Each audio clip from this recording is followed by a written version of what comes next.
2 power m minus 1 plus 2 power m plus 1 equal to 640 எனில் m காண்க அப்படின்னு கேட்குறாங்க. இப்போ இதுல இருந்து 2 power m minus 1 இருக்குது. இதை 2 power m into 2 power minus 1 அப்படின்னு எழுதிக்கலாம். நடுவில் பிளஸ் அப்படி எழுதிங்க. 2 power m plus 1 இருக்குது. 2 power m into 2 power 1 அப்படின்னு எழுதிக்கலாம் பிரிச்சு ஈக்குவல் டு 640 அப்படி எழுதிங்க. ஓகேங்களா? இப்போ இதுல இருந்து பார்த்தீங்கன்னா 2 power m இங்க இருக்கு, இங்கேயும் 2 power m இருக்கு. ரெண்டுத்தையும் காமனா வெளியிடுங்க. அப்போ 2 power m எடுத்துட்டோம்னா மீதி இருக்கிறது 2 power minus 1 மட்டும்தான். இந்த 2 power minus 1 1 by 2 power plus 1 எழுதலாம். அதாவது பவர்ல மைனஸ் 1 இருந்துச்சுன்னா அது கீழே எழுதிக்கலாம். 1 by 2 power plus 1 அந்த 1 போட தேவையில்லை. சரிங்களா? பிளஸ் இந்த 2 power m தான் வெளியே எடுத்தோம். மீதி 2 power 1 இருக்குது. 2 power 1நாலையும் 2நாலையும் 1 தான். Equal to 640. ஓகேங்களா? சரி, இப்போ 2 power m இன்ட்டு மீசுமே எடுக்கிறோம். இதை இங்க பெருக்கி கூட்டிக்கிறோம். சரிங்களா? சரி, இதை பெருக்கினீங்கன்னா 2 2 ஒரு அம்புக்குறி போடுறேன். 2 2 4. 1 4 கூட்டினா என்ன வரும்? 5 by 2 ஈக்குவல் டு எவ்வளோ? 640. இப்போ நம்மளுக்கு மோட வேல்யூ தான் கண்டுபிடிக்கணும். அப்போ 2 power m மட்டும் இங்க வச்சுங்க.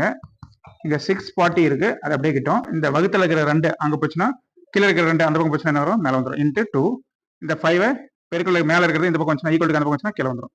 வகுத்தல் 5. ஓகேங்களா? 5 640 கேன்சல் பண்ணுங்க. ஓரஞ்சு 5 இங்க ஓரஞ்சு 5 மீதி 1 14 வரும். 2 5 10 மீதி 4க்கும் அப்படின்னா 8 5 40. சரிங்களா? 128 2 அப்படியே வச்சு கூட போடலாம். பெருக்கிங்க. 128 2 பெருக்கினீங்கன்னா என்ன வரும்னா 2 8 16 6 மிச்சம் 1 2 4 1 5 1 2. சரிங்களா? 2 power m ஈக்குவல் டு 256 256 வந்திருக்கு. இப்போ இந்த 256 கொஞ்சம் சால்வ் பண்றோம். 2 பவர்ல எழுதுறோம். சரிங்களா? 256க்கு தானாவத்தில் உங்களுக்கு தெரியும். 256க்கு தானாவத்தில் எடுங்க. 2ல 1 2 2 2 4 மீதி 1 8 2 8 2 16.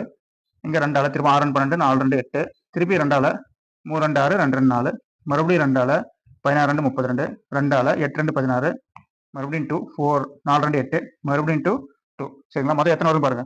1 2 3 4 5 6 7 8 8 வரைக்கும் வந்திருக்கு. அப்போ 2 power 8 2 power m equal to 2 power 8 256னா 2 power 8. இப்போ பவர்ல இருக்கிறது பாருங்க m இருக்கு, இங்கேயும் பவர்ல என்ன இருக்குது 8. பேஸ்ல இங்கேயும் 2 இங்கேயும் 2 தான். அப்போ தேர்ஃபோர் என்ன வரும்? m equal to 8. ஓகேங்களா? இது வருது சி ஆன்சர்.